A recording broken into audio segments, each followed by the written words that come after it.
how can I help you navigate this situation? And one of the things that I say is, you might be a great parent, but to navigate this, you need to be A plus plus. And that's my job, is to help you be an A plus plus parent, because what you do still matters. I mean, if your child said to you, I hate you, let's say typical alienated child, what you say back matters.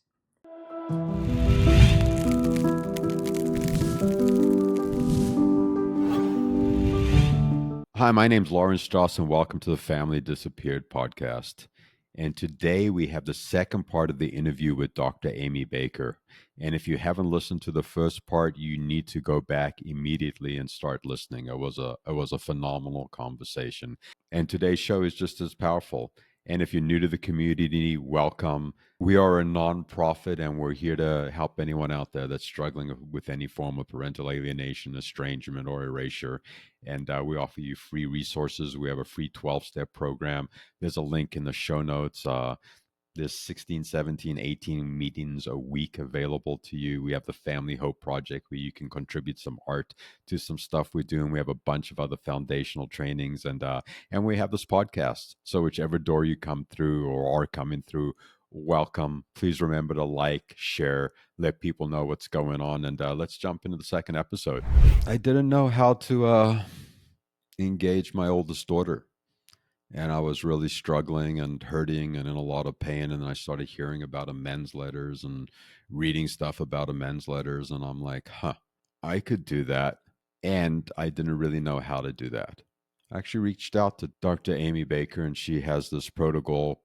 She has this 10-part protocol that she talks about on the episode, how to write a amends letter. And I really thought at that time that it was for my daughter, but what it did for me is it really gave me a perspective for what my daughter was experiencing and going through.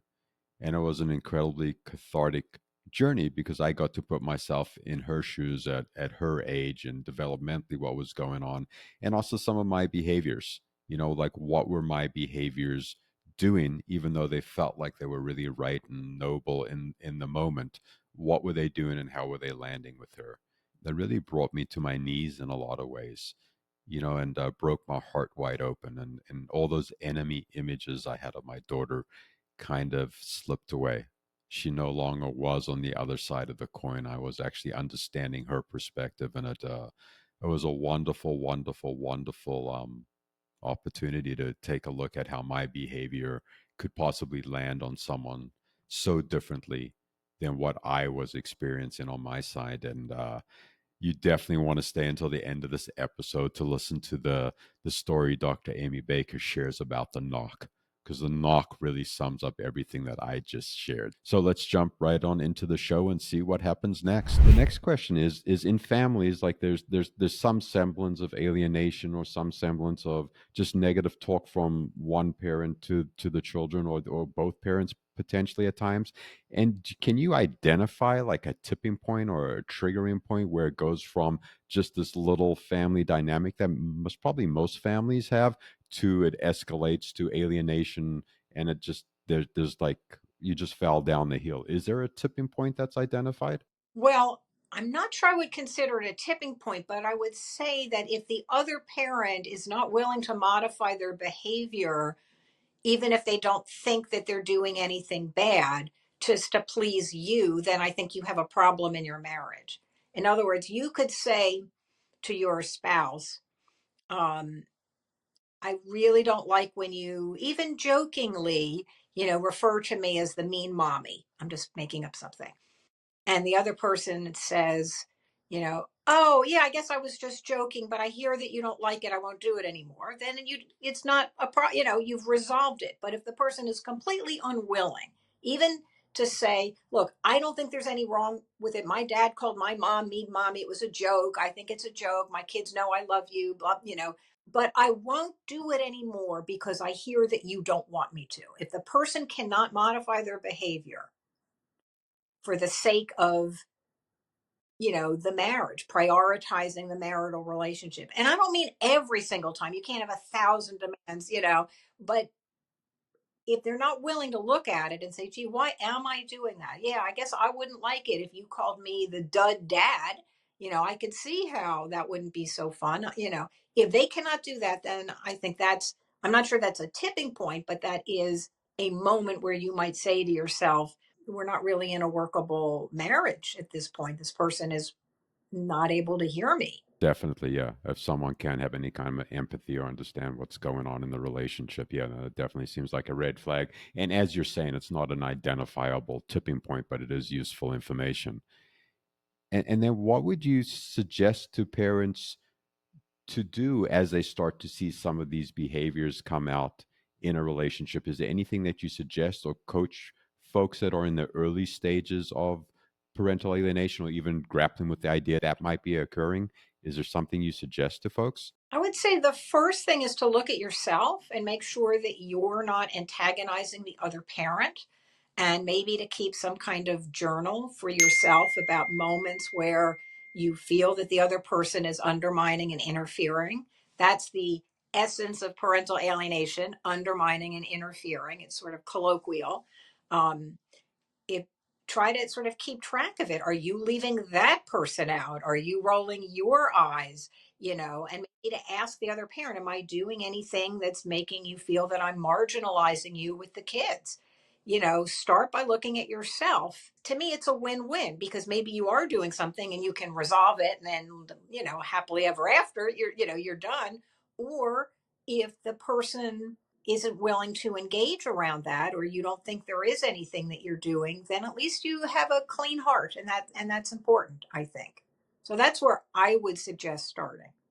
When you're a little bit further down the road and you really sort of have done that, and you really still feel that the other parent is undermining, I would start to document the different types of undermining and interfering that they're engaging in. A lot of times when people do that, it's way worse than they thought, because they're like, oh, I didn't realize that this was a part of it and that was a part of it. So, like, learn about the 17 primary parental alienation strategies. They do kind of go together. And I would start looking for a lawyer, because it's stressful to find a good lawyer, and you don't want to have to do it when the other person serves you with papers, because then you have like 2 weeks to respond, and you don't want to be spending that 2 weeks hunting for a lawyer. You want to have them.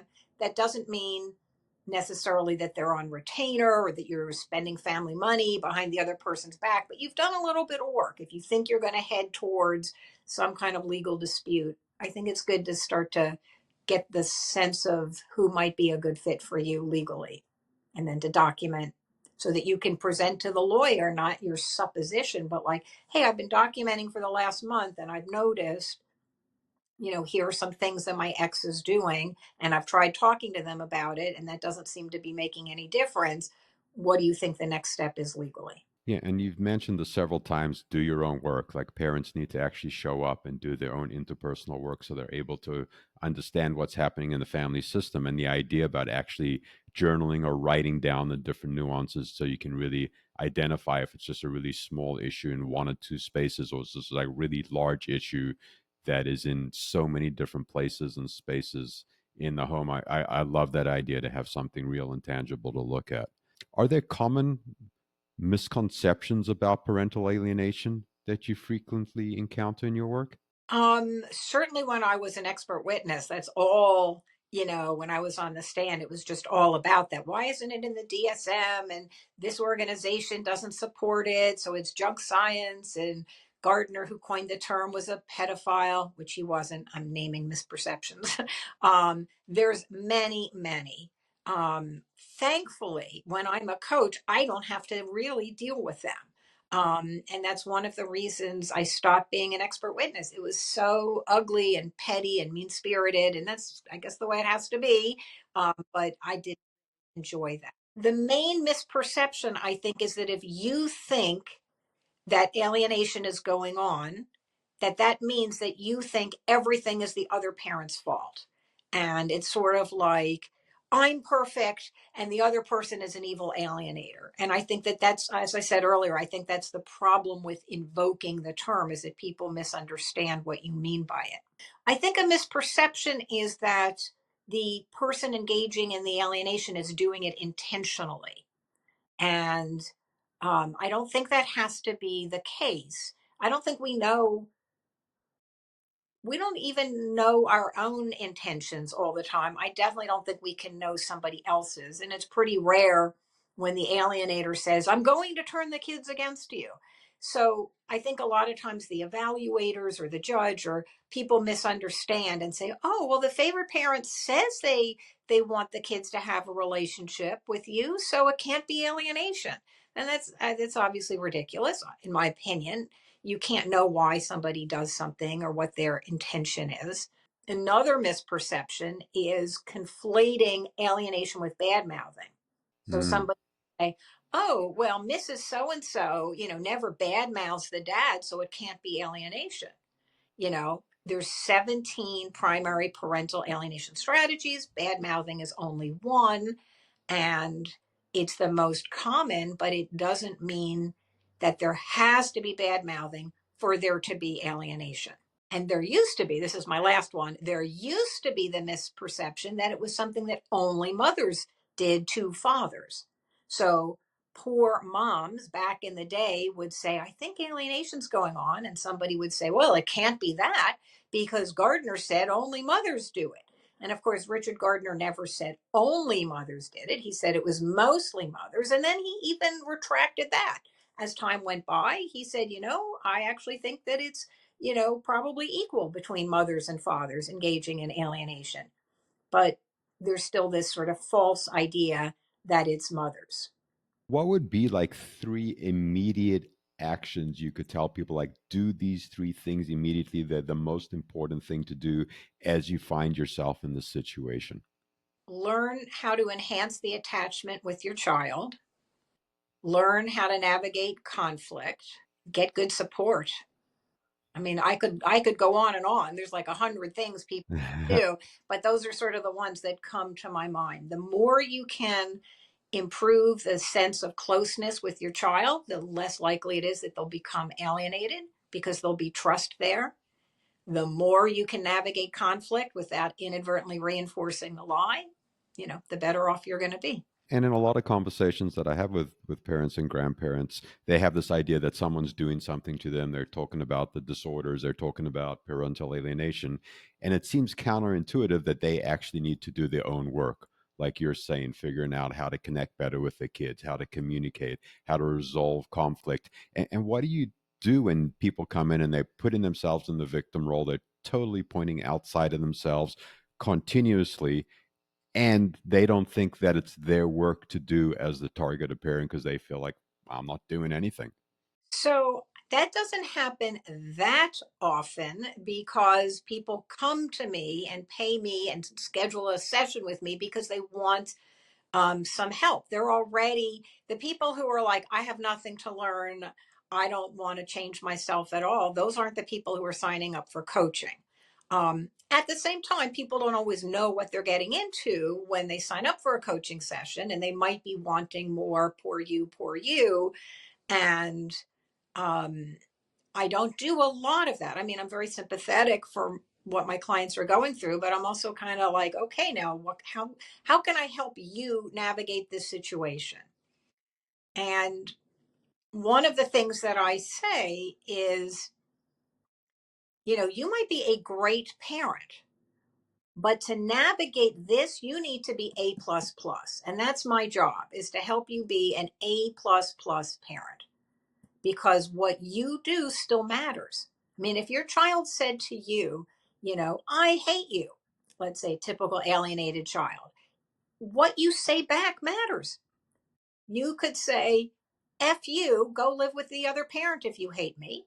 Or you could say, that must not feel good to be so upset with me, and 100 other things in between. So I believe that what the targeted parent does still matter. It's like you don't control whether you get cancer, but what you do, what treatment you get, your diet, your exercise, your frame of mind still matters. So I just thought of that right now. That's what I say to my clients, like, you're the person on the phone. You're the person I'm going to work with. And it doesn't mean you deserve what happens to you. It doesn't mean you caused what happens to you, but what you do still matters. And I think empowering to people. I mean, except for people who just want to be stuck in victim mode. But that's generally not true for people who are like searching for a coach and reaching out to me. They're already ahead of the game because they want to know what I have to say. Right. So I'm hearing that targeted parents can empower themselves and have agency, and as they're reaching out to people that are actually part of the solution, they're doing their own work and they're putting themselves in a much better position to be successful and to get that A++ grade that you're talking about. And we also have a large contingency of younger folks that listen to the podcast and might have been previously estranged or alienated or whatever terminology that they would use. Do you have any recommendations to that population of the community, how to reach out in the opposite direction to their parents or their grandparents to maybe foster some kind of connection? Well, most of my clients would be thrilled if their adult child reached out to them. So I think that I'm trying to think about how to say this because I generally work with the targeted parent. So I'm going to flip it for a moment and then see if I can answer your question. One of the hardest things for targeted parents who reconnect with their adult, formerly alienated child is not having a shared reality about what happened. And I do a lot of coaching with my clients about even if you get your child back, whatever that means, we write the letter. And even if you get your child to, if the letter sparks a desire for reconnection, it doesn't mean your child's going to apologize to you for the ways in which they hurt you when they were a child, didn't let you go to their sweet 16 party, whatever, told you not to show up for soccer practice, moved out of the house. However, they broke your heart. They don't really owe you an apology because they were a child. They didn't ask to be alienated. And they may still want a relationship with the favorite parent, even the kids who are like, I get it. Mom did this, and that's why I cut you off, dad, and this happened and that happened, and I see the whole thing. They still don't necessarily see the alienator the way you, the targeted parent, does. Because they were your ex spouse, they're still a parent. And we are hardwired genetically to maintain contact with our parents, even parents who are really bad to us, which is what makes alienation so extreme because these kids are cutting off a parent for frivolous reasons, right? But in general, it's very very hard. I tell my clients, like, think about the relationship with your own parents. I'm sure they hurt and frustrated and disappointed you, and you still probably have a relationship with them. So you can't expect the adult alienated child to apologize or to cut off the other parent. And the targeted parents who get that, they're going to be okay and they're going to have a good relationship with their adult alienated child. It's like day one. When the kid comes back, that's day one and you move forward. If you're still like, but I didn't get to go to your prom, you're not going to it's not going to be a safe space for the adult alienated child to come back to. So I would say for an adult alienated child who's reaching out or thinking about reaching out, to think about what you need from the relationship and to maybe be clear with the targeted parent, like, mom, I want to, or dad, I want to have a relationship with you. It's been a long time. I don't want to talk about the past. If that's how you feel, maybe you do want to talk about the past. Or, dad, I want to have a relationship. It's been a long time. I don't want you to expect me to apologize. I know you got hurt, but that wasn't on me. And can we just move forward if that's how you feel? I do know that a lot of adult alienated kids have a lot of shame and a lot of guilt. And I think that the more they can understand that they were children, they didn't ask this to be, to happen to them, just like sexually abused victims don't ask to be abused sexually. Physically abused kids don't ask to be physically abused. And if they can forgive themselves for what happened and um, set some kind of, not necessarily ground rules, but explain where they're coming from to the parent, I think that would probably be the best. Mm, I love it. That's some sage advice, and I'm also hearing that as young adults or previously alienated adults, whatever it is, do your own work, be very clear about your boundaries and what you would like in the relationship and communicate that. So that's wonderful. And also following up on what you said, when previously targeted parents or previously alienated parents reconnect with their kids and they've missed this whole scope of seminal events, weddings, births, deaths, graduations, how do you suggest for them to just meet the child or young adult where they are and then just take one step at a time, even though they've missed all this time?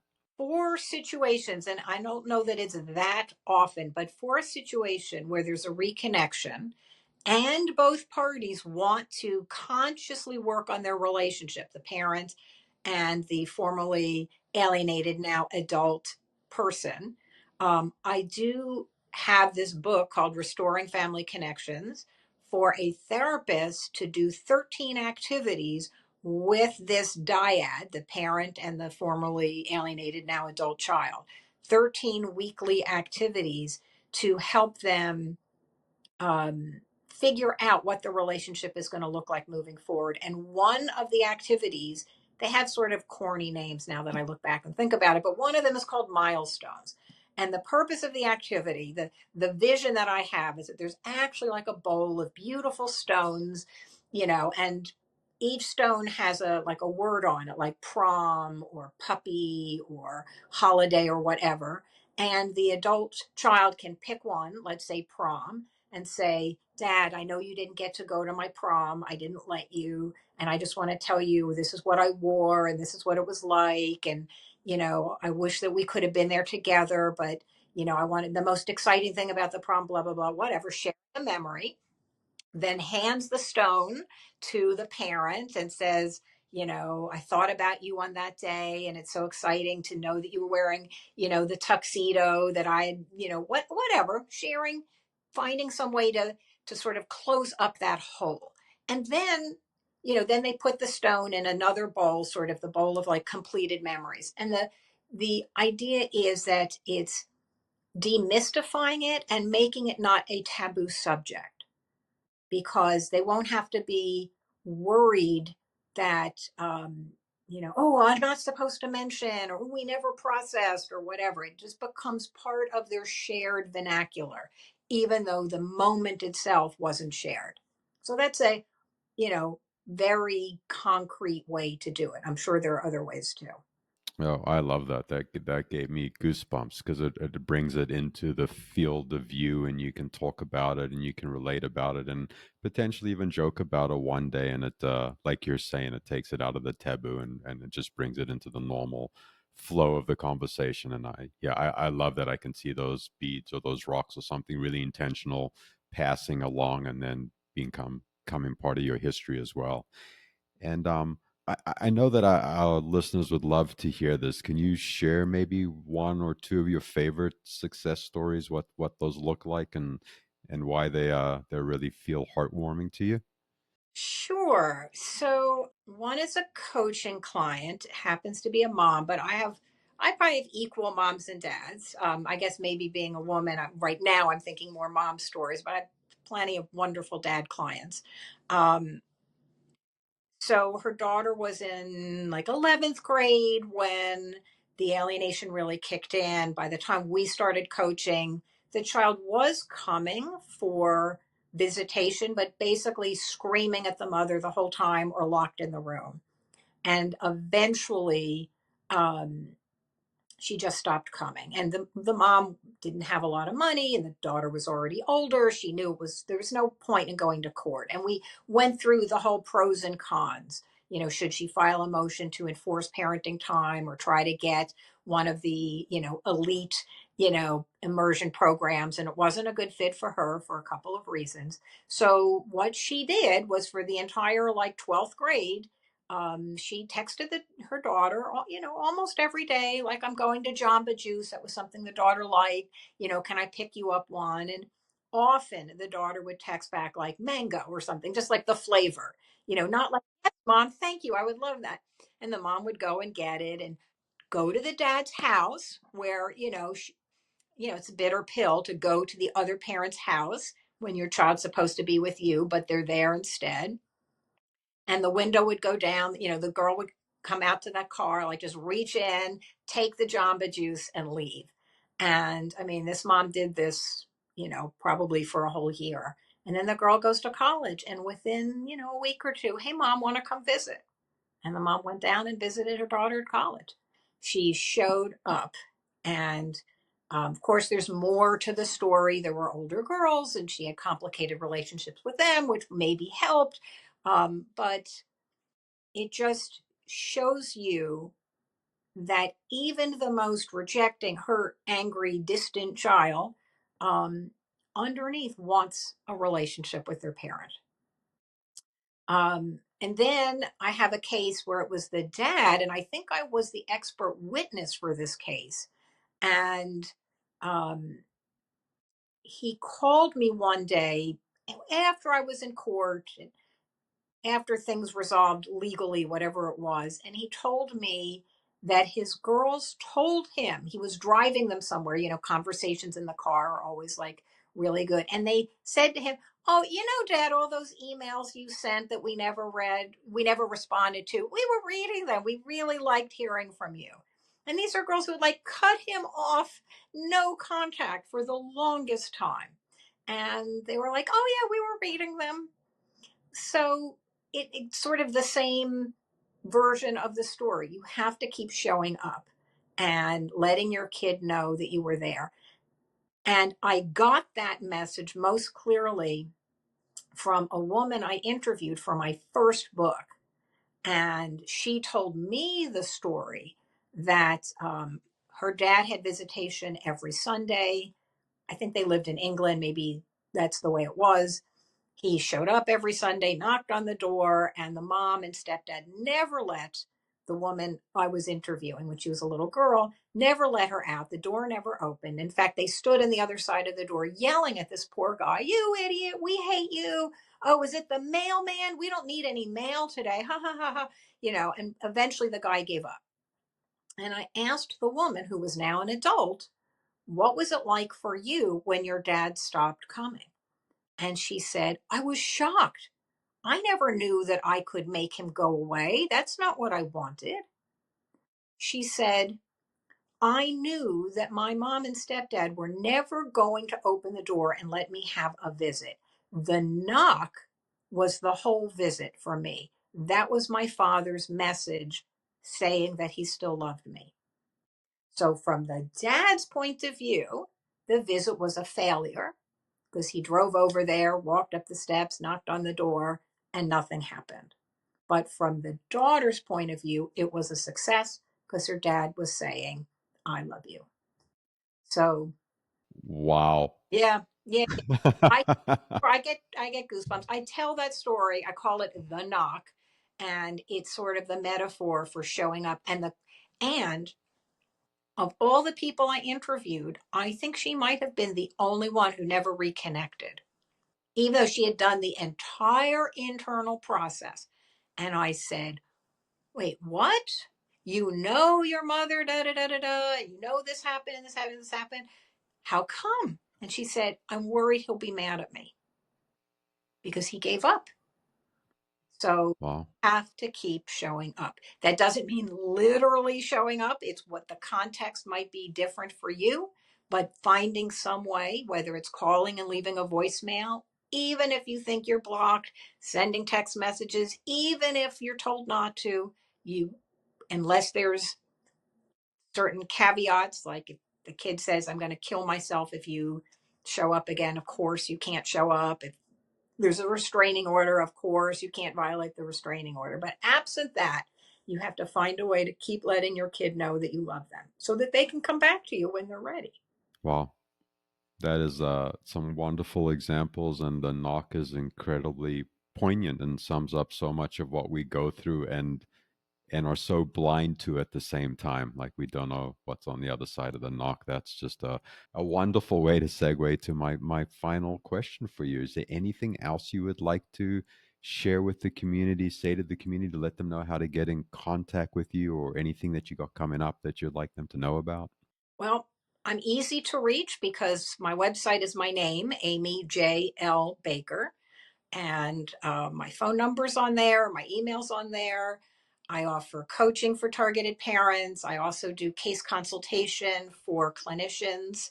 And sometimes my clients find it very helpful to do a three-way with their attorney to try to sort of brainstorm, because I have a sort of a vision, 10,000-foot view. I'm not a lawyer. I don't tell lawyers how to do their job, but I have a vision of how to manage a PA case that sometimes lawyers find helpful. So, yeah, I just want to be helpful. I know it's just grueling and devastating to go through this. Well, I think you're a rock star, and it's been such a pleasure spending a couple minutes with you and just hearing your perspectives and your hope and the knock really seals the whole conversation. So thank you so much again for spending this time with us. My pleasure. Great questions. Really enjoyed the conversation. And yeah. Well, I promised you that we'd be giving away a free session for Dr. Amy Baker, and this is a wonderful opportunity for you to work with her on one-on-one. And so how you qualify to be in this raffle is I need you to go to YouTube and I need you to go to comments for the show, and you just need to comment, "We love Amy Baker." And then we'll take everyone that puts in a comment. We'll stick you guys in a fishbowl, and we will have a drawing, and whoever's name comes out will get this free session with Dr. Amy Baker. So we'd love to hear from you. We love Amy Baker. Anything else you'd like to comment about the show, and you'll get added to the raffle, and we'll run this raffle for 1 week after the show is aired. And from that show airing date, 7 days later, we will pick out of a fishbowl the name of the person who wins. And I will message you back on YouTube and let you know that you've won, and we'll connect you with Dr. Amy Baker. Wow. I wish I had like a super wow. There he is. We just found it. Super wow. What a phenomenal show. And Dr. Amy Baker is a rock star, and really, really, really enjoyed the conversation, and so grateful for her to take the time to come out and share her knowledge, experience, love, and hope with us and our community. I hope you enjoyed the show. If there's anyone else that you would like to be interviewed, please send us an email. Emails in the show notes. There's links to the 12-step program, the free 12-step program in the show notes. We're also a nonprofit, and can use any kind of donations or any resources that you have that you would like to share, and that allows us to bring this podcast to you. That allows us to have free 12-step meetings. That allows us to have free trainings and other resources for you folks. And if you don't have any resources, everything's free. Please continue to participate and show up in meetings and do whatever you want. This is really about creating community and walking this journey together. And there's a wonderful quote by Ram Dass, at least pretty sure it was Ram Dass. He says, we're all just walking each other home. And that's what this community is just to have someone to walk with. So thank you for being here today. Remember, like, share, tell everyone about us, help us support the community. And in case someone hasn't told you yet today, I love you. And I hope you have a beautiful day. And wherever you are, I hope you can feel the light.